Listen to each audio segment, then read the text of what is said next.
So we've turned a corner. We found our way to the manger. The light of the world is with us. We remember the song, "O Holy Night, the stars brightly shine." It's the night of the dear Savior's birth. But it's not as sweet as it might seem. Christmas is and was real, very real.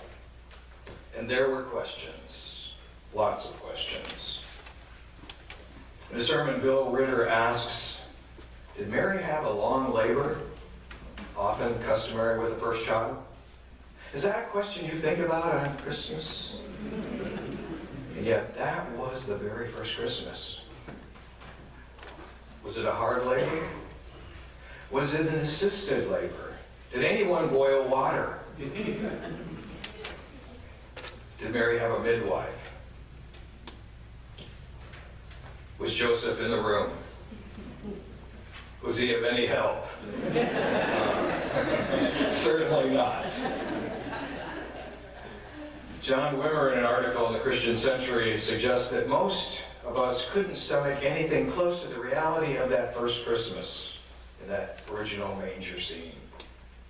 Therefore, we've allowed the artists, the songwriters, to clean it all up for us.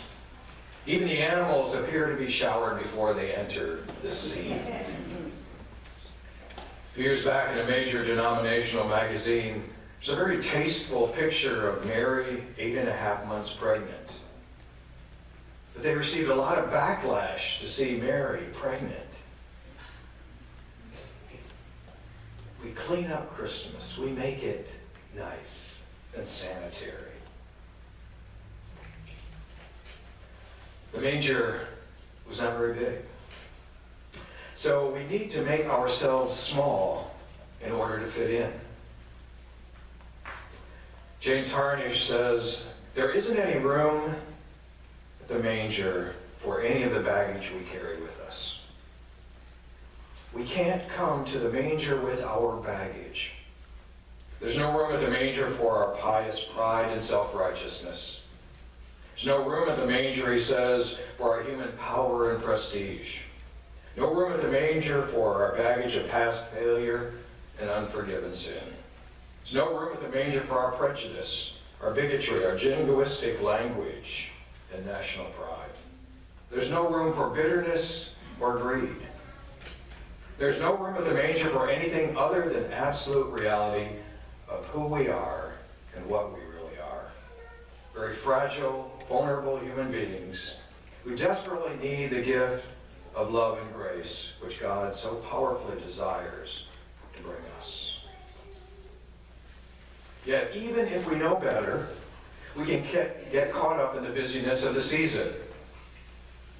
How many of you are thinking about what's at home right now, what you need to do? Yeah, I know you are. Yes. Well, there was a woman who got caught up in the busyness of the season and decided to take a little shortcut. So she got a box of Christmas cards, identical Christmas cards. There were 50 of them, and she got them and she began to address them to people and sign them quickly, and then she put them in the envelopes and mailed them off. She sent out 49 of those and had one left. Now, she hadn't looked at the verse on the card. And so after she had sent all of those, a few days later, she pulled out the last remaining card and she read it to herself. And in a cute little rhyme, it says, "This card is here to say, a little gift is on the way." Oh, no. There are no shortcuts to the manger. It's so easy to forget the memories that have slipped away.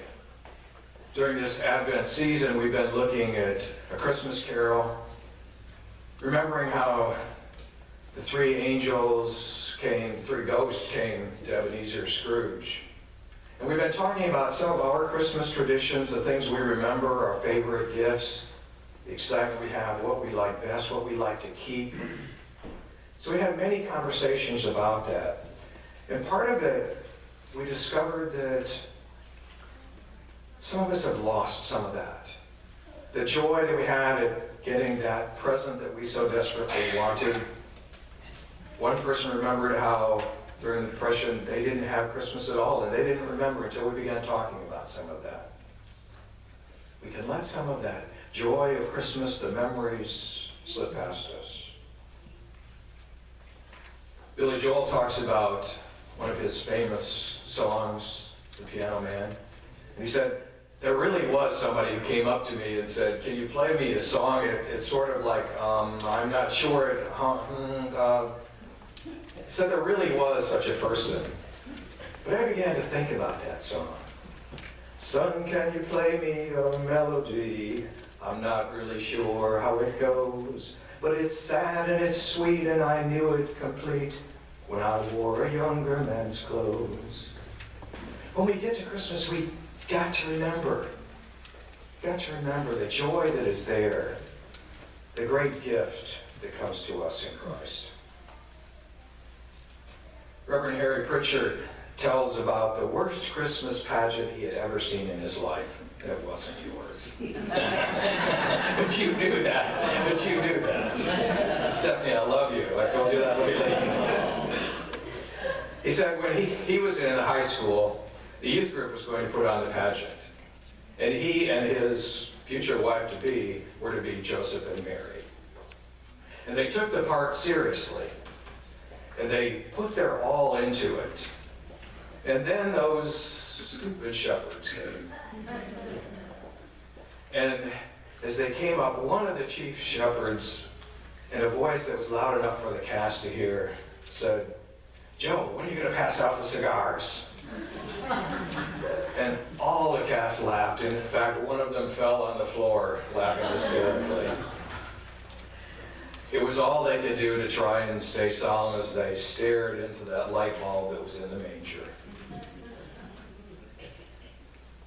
Toward the end of it, a little bit angry but loving youth group leader made this reflection. He said the only thing that didn't go to pieces was the light bulb in the manger.